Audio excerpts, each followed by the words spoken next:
Hello dear students, आप सभी का स्वागत है आपके अपने यूट्यूब चैनल B2 सर में। और इस वीडियो में पढ़ने वाले हैं क्लास 12 चैप्टर 1 इलेक्ट्रोस्टैटिक्स। तो इलेक्ट्रोस्टैटिक्स का सबसे पहले बाउंड्री बनाएंगे। बाउंड्री बनाने से चीज़ें आसान हो जाती है।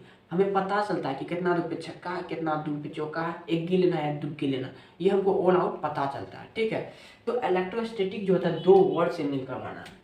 इलेक्ट्रो इलेक्ट्रोस्टैटिक दो वर्ड से मिलकर बना है, इलेक्ट्रो और स्टैटिक्स। तो इलेक्ट्रो का मतलब क्या होता है? इलेक्ट्रो का मतलब होता है चार्ज। इलेक्ट्रो का मतलब क्या होता है? चार्ज होता है। और स्टैटिक्स का मतलब क्या होता है? स्टैटिक्स का मतलब होता है एट रेस्ट। इसका मतलब क्या हुआ? इसका मतलब यह हुआ कि इलेक्ट्रोस्टैटिक्स में हम रुका हुआ चार्ज के बारे में पढ़ते हैं। तो मोशन वाला चार्ज किस में पढ़ते हैं? मोशन वाला चार्ज किस में पढ़ते हैं? मोशन वाला चार्ज हम किस में पढ़ते हैं? मोशन वाला चार्ज हम करेंट में पढ़ते हैं। मोशन वाला चार्ज किस में पढ़ते हैं? करेंट में पढ़ते हैं। तो इलेक्ट्रोस्टैटिक का डिफिनेशन क्या हो जाएगा? इलेक्ट्रोस्टैटिक जो होता है, electrostatics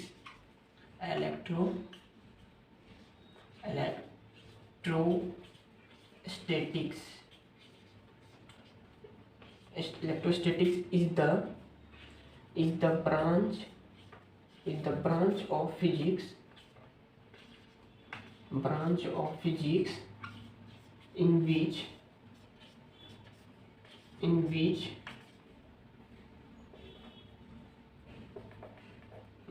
branch of physics in which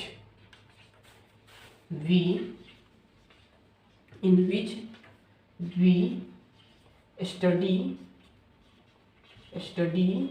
about rest charge। Electrostatics में हम रुका हुआ चार्ज के बारे में पढ़ते हैं। तो electrostatic is the branch of physics in which we study about the rest charge के बारे में इलेक्ट्रोस्टैटिक्स में पढ़ते हैं। ठीक है, तो तो चार्ज जो होता है, चार्ज किस बंदा का नाम है या किस चिड़िया का नाम है? चार्ज उस बंदा या उस चिड़िया का नाम है जिसका इतिहास बहुत पुराना है। तो चार्ज का परिभाषा समझने से पहले ना, या चार्ज का डिफिनेशन समझने से पहले उसका हिस्ट्री को जान लेंगे ना, तो चार्ज ऑटोमेटिक हमको समझ में आ जाएगा। तो अब क्या पढ़ेंगे? History of charge.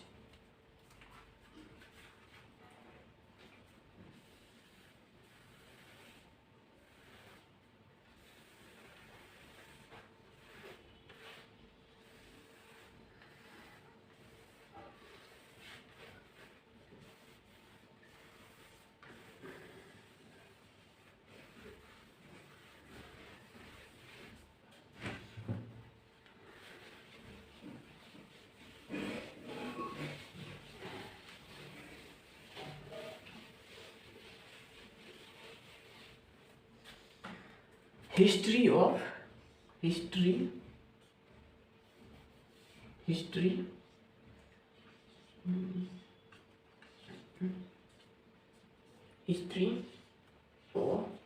Charge.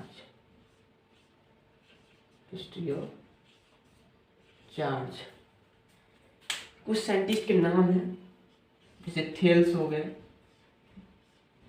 Thales बड़ा साइंटिस्ट है। मैथ में भी हम पहली बार मैथ में पढ़े थे क्लास 10 में। तो थेल्स साइंटिस्ट का नाम है। दूसरा हो गया डॉक्टर गिलबर्ट हो गया।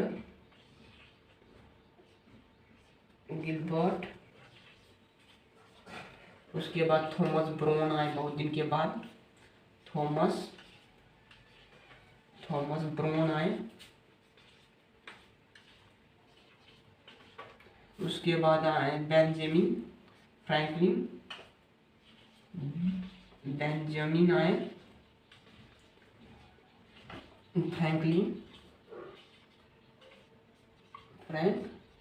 आए। ठीक है, तो थेल्स साइंटिस्ट क्या है?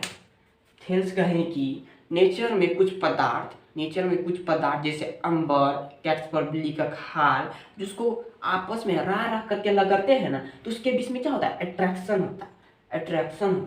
ठीक है, तो थेल्स साइंटिस्ट क्या कहे, थेल्स कहे कि नेचर में कुछ पदार्थ जैसे अंबर, कैट्स फर जब उसको रा करके लगड़ते हैं तो उसके बीच में अट्रैक्शन होता है। ठीक है, तो थेल्स जो होते हैं कुछ ज्यादा चार्ज के बारे में बता नहीं पाए, क्योंकि ये ऊपर चल गए ना, भगवान के प्यारे हो गए, इसलिए कुछ बता नहीं पाए। उसके बहुत दिन के बाद डॉक्टर गिलबर्ट आया। डॉक्टर गिलबर्ट क्या कहते हैं, नेचर में कुछ पदार्थ नहीं बल्कि बहुत सारा पदार्थ जैसे लेड हो गए हैं, सल्फर हो गए हैं,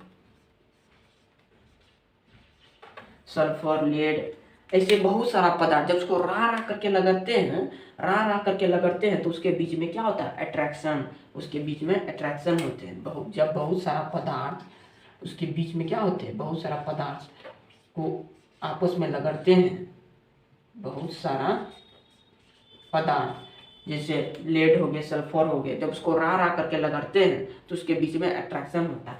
इसके बहुत दिन के बाद थॉमस ब्रोन आए। थॉमस ब्रोन कहते हैं कि जब दो बॉडीज को आपस में रा करके लगड़ते हैं तो उसके बीच में अट्रैक्शन भी होता है और रिपल्सन भी होता है, और इस प्रॉपर्टीज का नाम दिया क्या, इलेक्ट्रिसिटी क्या नाम दिए, इलेक्ट्रिसिटी। और बॉडी क्या हो गया, इलेक्ट्रीफाइड हो गया, बॉडी क्या हो गया, इलेक्ट्रीफाइड हो गया। ठीक है, तो उसके बाद है बेंजामिन फ्रैंकलिन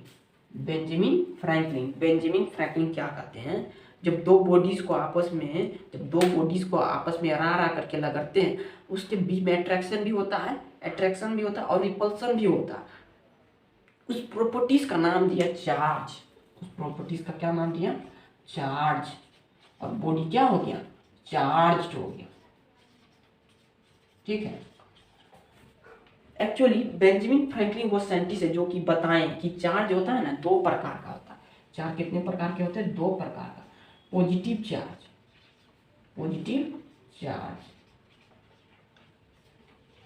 और नेगेटिव चार्ज, बेंजामिन फ्रैंकलिन वो साइंटिस्ट है जो कि बताएं चार्ज होता है दो प्रकार का होता है, चार्ज टू टाइप्स का होता है, पॉजिटिव चार्ज और नेगेटिव चार्ज। ठीक है, अब हिस्ट्री जानेंगे, अब उसका डिफिनेशन जानेंगे।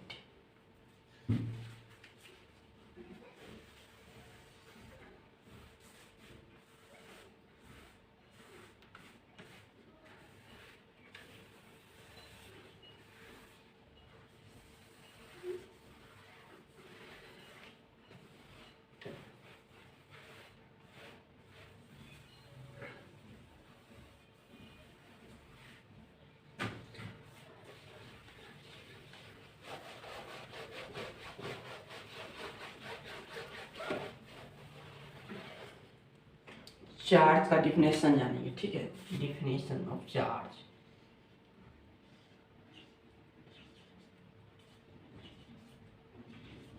चार्ज का डिफिनेशन, इसको जानने से पहले कुछ दो मैग्नेट के बारे में और दो चार्ज के बारे में बोलते हैं। ठीक है, दो मैग्नेट जैसे हो गए, यहाँ एक मैग्नेट हो गए और यहाँ पर दो मैग्नेट हो गए, मतलब एक मैग्नेट यहाँ पर, एक मैग्नेट यहाँ पर, और इसके बीच में कौन सा फोर्स लगता है, इसके बीच में मैग्नेटिक फोर्स लगता है। दो मैग्नेट के बीच में मैग्नेटिक फोर्स लगता है और दो चार्ज के बीच में। ठीक है, एक चार्ज ये हो गया और ये एक चार्ज ये हो गया, और इसके बीच में कौन सा फोर्स लगता है, इसके बीच में इलेक्ट्रिक फोर्स लगता है। दो मैग्नेट के बीच में मैग्नेटिक फोर्स, दो चार्ज के बीच में इलेक्ट्रिक फोर्स। अब इसका डिफिनेशन जानेंगे। तो चार्ज क्या होता है, चार्ज होता है it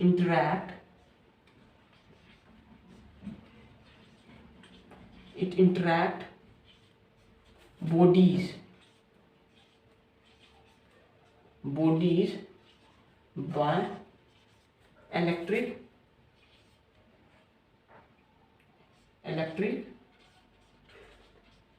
force, also explain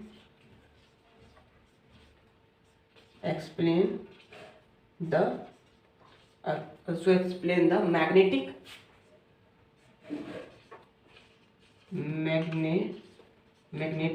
and electric phenomena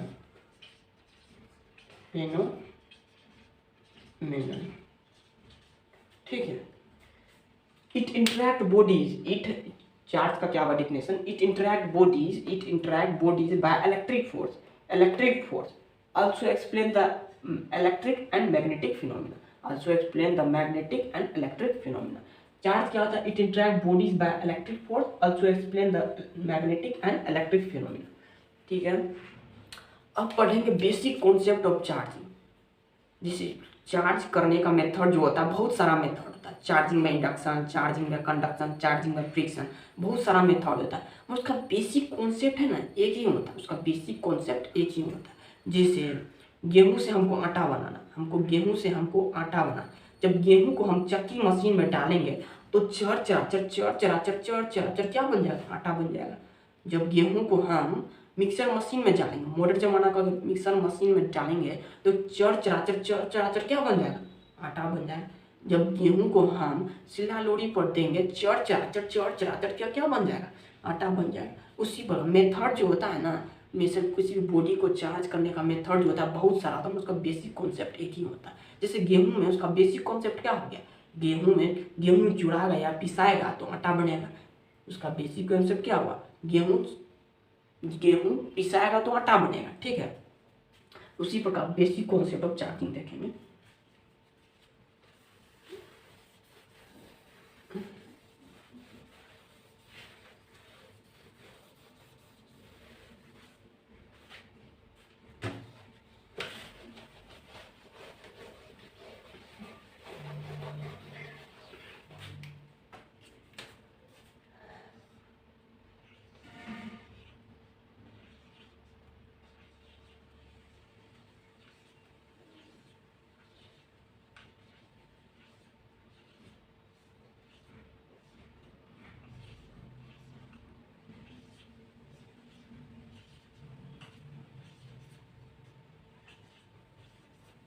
basic concept of charging, किसी को बॉडी को चार्ज करे या कोई भी बॉडी जो होता है एटम से ही बना होता है, कोई भी बॉडी एटम से ही बना होता है, तो एटम को चार्ज करे या बॉडी को चार्ज करे तो बात बराबर ही हो जाएगा।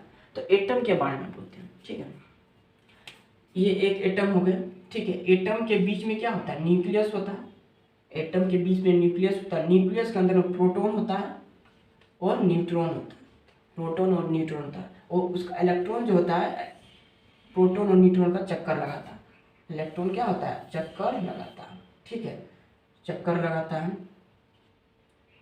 ठीक है,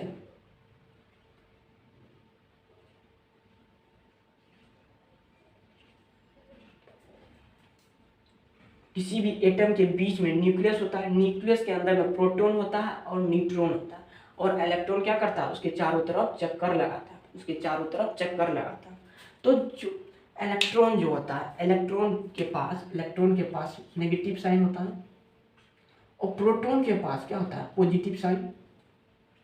प्रोटॉन के पास पॉजिटिव होता है और न्यूट्रॉन के पास तो नो चार्ज होता है, मतलब जीरो चार्ज होता है। ठीक है, जीरो चार्ज होता है। तो इलेक्ट्रॉन पे कितना चार्ज होता है, चार्ज ऑन इलेक्ट्रॉन कितना होता है, charge on electron 1.6, charge on electron कितना होता है 1.6 into 10 to the power minus 19 coulomb होता है। इलेक्ट्रॉन पे चार्ज 1.6 इंटू 10 पे पावर माइनस 19 कूलम, और प्रोटॉन के पास 1.6 सेम होता है, मैग्नीट्यूड सेम होता है, 10.6 10 into 10 to the power minus 19 coulomb. जो होता है चार्ज होता है इलेक्ट्रॉन और प्रोटॉन पर, मैग्नीट्यूड जो होता है ना सेम होता है, 1.6 into 10 to the power minus 19 coulomb. उसका जो होता है इलेक्ट्रॉन पे नेगेटिव साइन लगता है और प्रोटॉन पे पॉजिटिव साइन लगता है, बस यही फर्क है। और न्यूट्रॉन पे तो न्यूट्रॉन ही होता है, जीरो चार्ज होता है, न्यूट्रल होते हैं। ठीक है, न्यूट्रल पे होते हैं।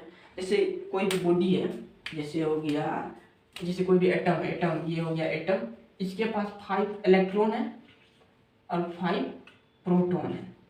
5 इलेक्ट्रॉन है, 5 प्रोटॉन है। इसका मतलब क्या हो, क्यू जो होता है क्यू इक्वल टू क्या हो गया -5p। 5 इलेक्ट्रॉन है तो -5p हो जाएगा। तो इसको हम जब सोल्व करेंगे तो माइनस का चिन्ह होता है माइनस ही, और 5 जो होता है 5p रहेगा। तो इलेक्ट्रॉन पे पावर कितना होता है 1.6 होता है। 1.6 into 10 to the power -19 coulomb होता है। जब इसको सोल्व करेंगे कितना हो जाएगा -8 into 10 to the power -19 coulomb होता है। माइनस में आ गया। अब 5 प्रोटॉन भी है, इसका मतलब ये हो गया कि क्यू जो होता है क्यू इक्वल टू +5p हो गया। ठीक है, तो क्या हो जाएगा प्लस तो 5 होता ही है और इलेक्ट्रॉन पे पावर कितना होता है 1.6 होता है। 1.6 into 10 to the power -19 coulomb. जब इसको सोल्व करेंगे तो कितना होगा +8 into 10 to the power -19 coulomb. ठीक है, तो देखो इस पे जितना प्लस का चार्ज है उतना माइनस का चार्ज है, जितना प्लस का चार्ज है उतना ही माइनस का चार्ज है। इसका मतलब क्या होगा, इसका मतलब ये हुआ कि एटम जो होता है एटम न्यूट्रल हो गया। एटम क्या हो गया न्यूट्रल हो गया, न्यूट्रल हो गया। ठीक है, देखो पढ़ने वाले क्या थे मैम, टारगेट था कि किसी भी बॉडी को चार्ज करने का बेसिक कॉन्सेप्ट क्या होता है। टारगेट था क्या था, किसी भी बॉडी को चार्ज करने का बेसिक कॉन्सेप्ट क्या होता है।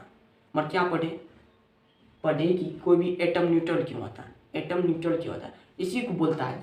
जाना था जापान, चल गए पंजाब। अब चलिए बेसिक कॉन्सेप्ट चार्जिंग देख लेते हैं।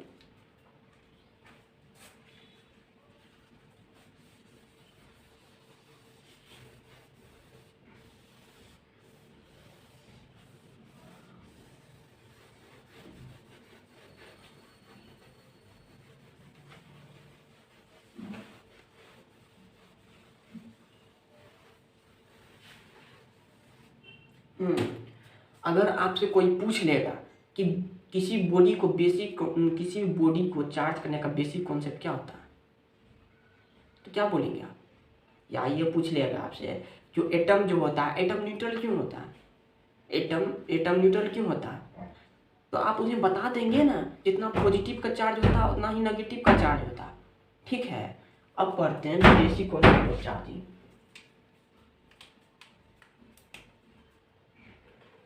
तो इसके ये एटम है, एटम के पास 5 इलेक्ट्रॉन हो गया।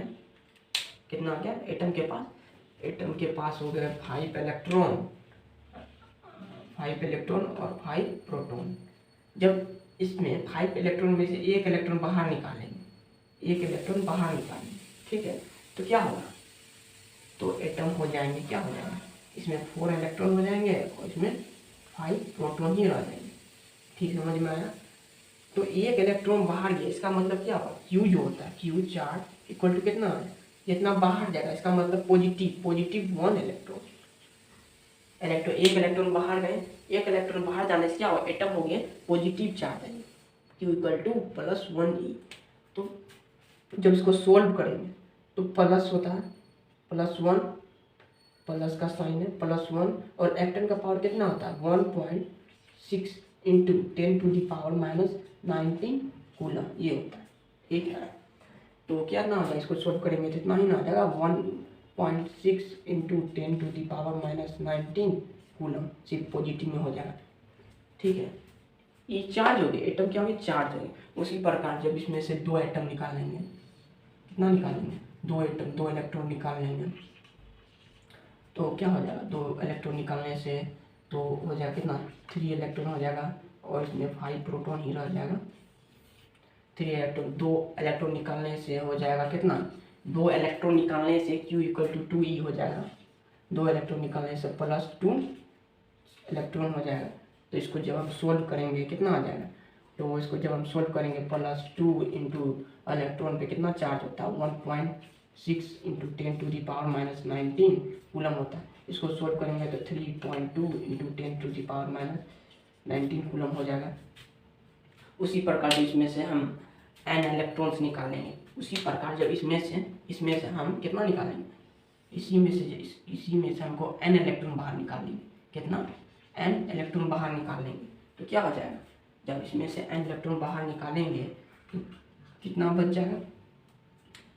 इसमें से जब हम n इलेक्ट्रॉन निकालेंगे तो Q इक्वल टू कितना हो जाएगा?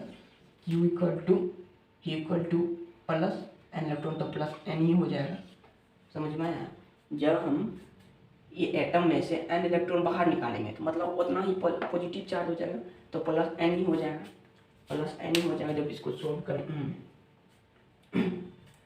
ये हो जाएगा। ठीक है, ये फॉर्मूला है। जब बाहर निकालेंगे n इलेक्ट्रॉन तो ये हो जाएगा Q equal two plus n ही हो जाएगा। ठीक है, तो क्या हो जाएगा? ये जो होता है 1.6 प्लस ये भी जो होगा प्लस पे आ जाएगा। इसका मतलब क्या होगा? एटम जो होता है ना, चार्ज हो गया। एटम क्या हो गया? चार्ज हो गया। जिस कुछ दूसरा देखते हैं।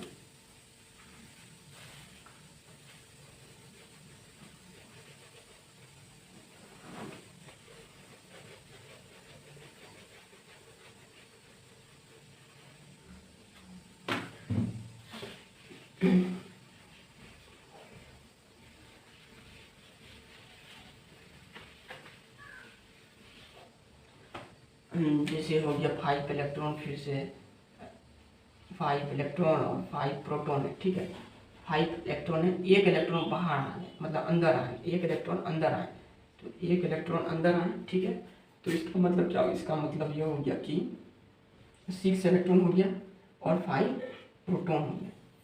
तो इसके कारण से क्या आ जाएगा? Q अंदर आए तो Q इक्वल टू कितना आ जाएगा?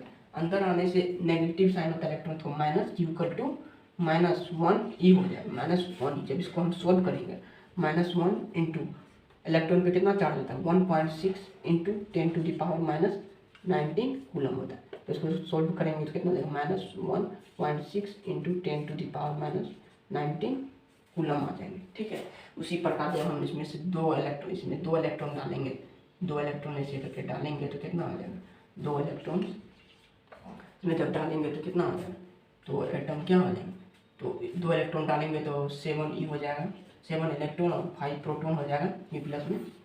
ठीक है, तो Q इक्वल टू क्या हो जाएगा? Q इक्वल टू हो जाएगा 2 इलेक्ट्रॉन डालेंगे मतलब -2 और E हो जाएगा। जब इसको सोल्व करेंगे तो -2 इंटू 1.6 इंटू 10⁻19 कूलम, इसको सोल्व करेंगे तो 3.2 और नेगेटिव है तो नेगेटिव ही हो जाएगा, 3.2 इंटू 10⁻19 कूलम आ जाएगा।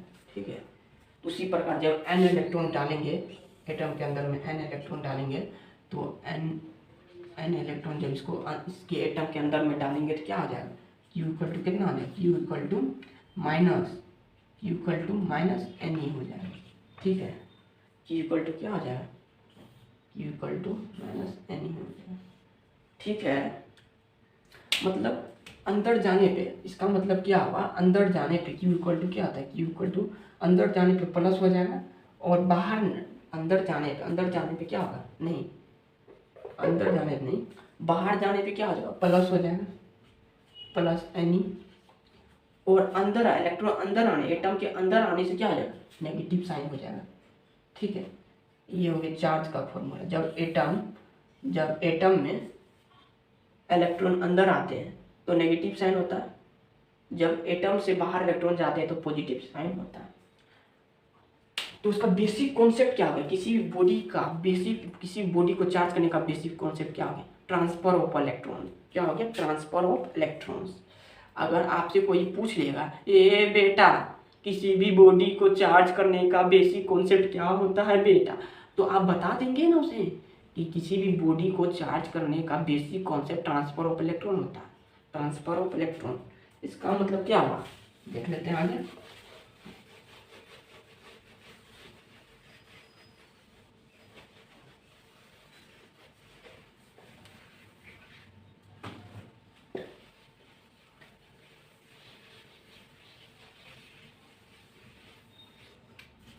इसका मतलब क्या हुआ? चार्ज जो होते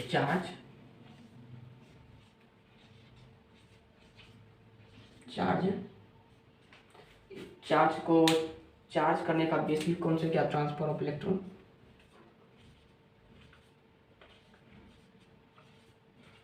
transfer of electron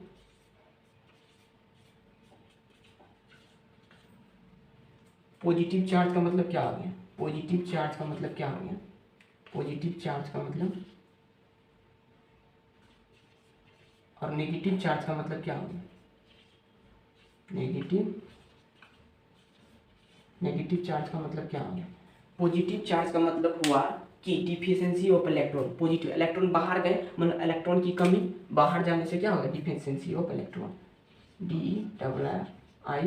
DIENC, deficiency of electron. जब इलेक्ट्रॉन बाहर जाते हैं तो क्या इलेक्ट्रॉन की कमी हो जाती है एटम में, तो डिफिशियंसी ऑफ इलेक्ट्रॉन। और नेगेटिव साइन का मतलब क्या, नेगेटिव साइन का मतलब हो गया excess electron, excess electron, excess electron, electron की बढ़ोतरी, इलेक्ट्रॉन की बढ़ोतरी, ठीक है। नेगेटिव साइन का मतलब क्या, एक्सेस इलेक्ट्रॉन, मतलब इलेक्ट्रॉन की बढ़ोतरी, ठीक है। हम आज इस क्लास में क्या क्या पढ़े, इस क्लास में हम पढ़े इलेक्ट्रोस्टैटिक्स क्या होता है, हिस्ट्री ऑफ चार्ज देखें, चार्ज का डिफिनेशन जाने, और उसका बेसिक कॉन्सेप्ट क्या होता है किसी भी बॉडी को चार्ज करने का, वो जाने। इस क्लास में हम 4 चीज़ जाने, बेसिक कॉन्सेप्ट क्या होता है, इलेक्ट्रोस्टैटिक्स क्या होता है, चार्ज क्या होता है, और हिस्ट्री ऑफ चार्ज क्या होता है। ये चारों हम इस वीडियो में पढ़ें, ठीक है।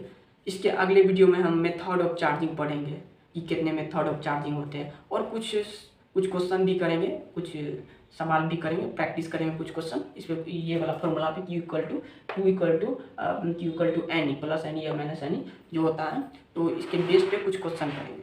तो अगर आपको ये वीडियो पसंद आई तो आप इसको लाइक करें, शेयर करें, सब्सक्राइब करें, इतना होगा, जितना ज़्यादा होगा आप शेयर करें इस वीडियो को, तो इससे क्या होता है हमको बहुत मोटिवेशन मिलता है, हमको बहुत अच्छा लगता है। आप इसी तरह मेरे वीडियो को शेयर करें, लाइक करें, सब्सक्राइब करें। ऑल द बेस्ट, मिलते हैं अगले वीडियो में।